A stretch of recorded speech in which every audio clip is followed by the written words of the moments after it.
This is How Do You Shock a Lawyer? Part 1. Uh, Doing the research, they were telling me about if not a lawyer alive can walk in a courtroom with me. If only I had an hour to study the case. Because they say my profiling abilities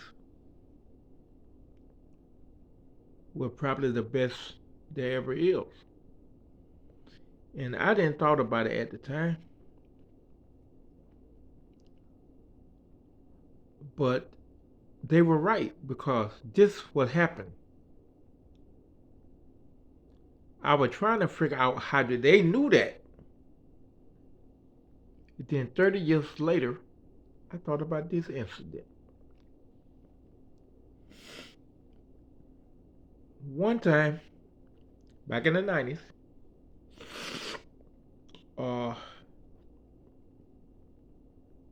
some federal agent came to the office, me and my pop's office, right? And they said, we're looking for Mr. David Stubbs. I said, this me, man, what's up? This is an investigation for the death of Mr. Willie so-and-so at so-and-so, so-and-so.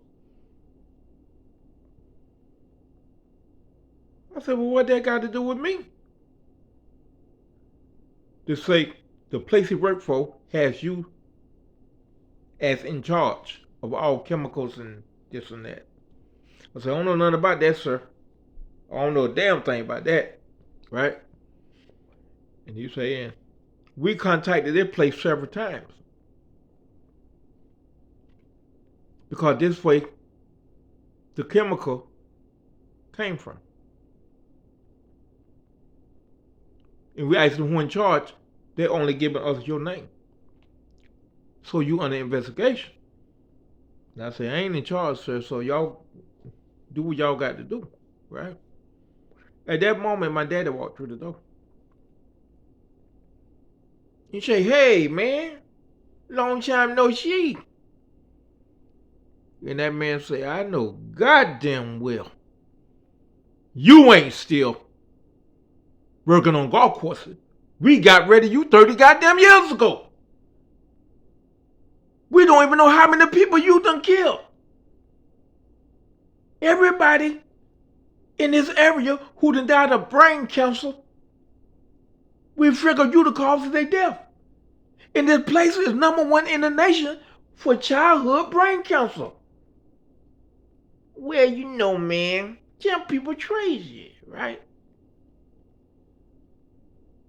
And the man kept talking about Nemicure, the agent.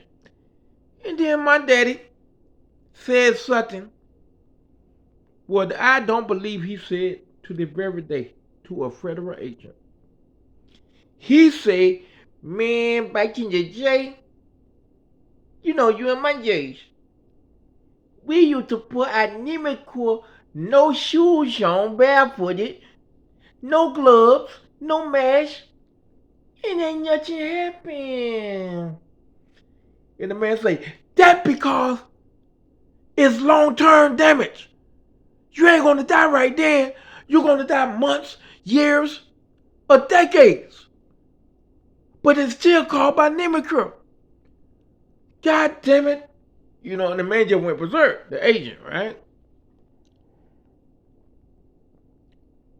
So he say, this and change the ball game. I got to go back to report to my boss because they ain't gonna believe this shit, right? The man left. The man come back 2 weeks later, right? And he say, son, we recommend you take your father's name off your license. We can't make you, but we telling you he's a very dangerous man. And you don't want what he done riding on your back. And we think you need to take the secretary name off also. Because all the thing he would do is use her power then on your license to continue to do what he was doing. Because obviously this man ain't bright. Because he should have got out when we made him got out. But he right back in it again. And he ain't making that much money to risk prison time. Right?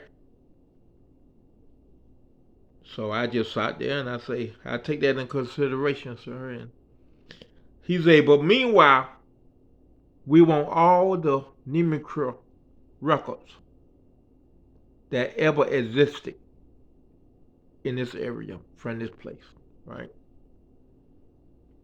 So the guy left, right?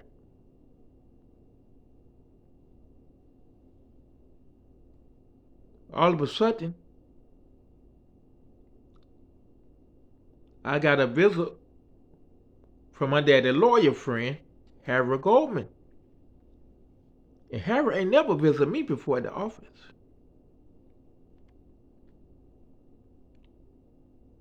And Harry said, David, man, Lonnie gone, man. I said, what?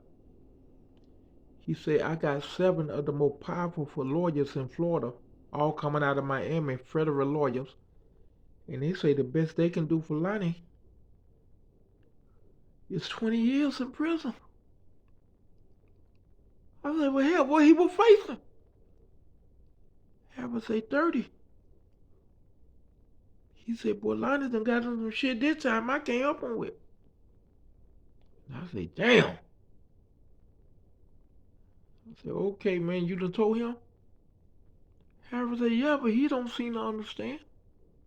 He's still smiling and laughing and playing. Maybe you can explain to him. I said, I can't explain to him, dog. So Harry left.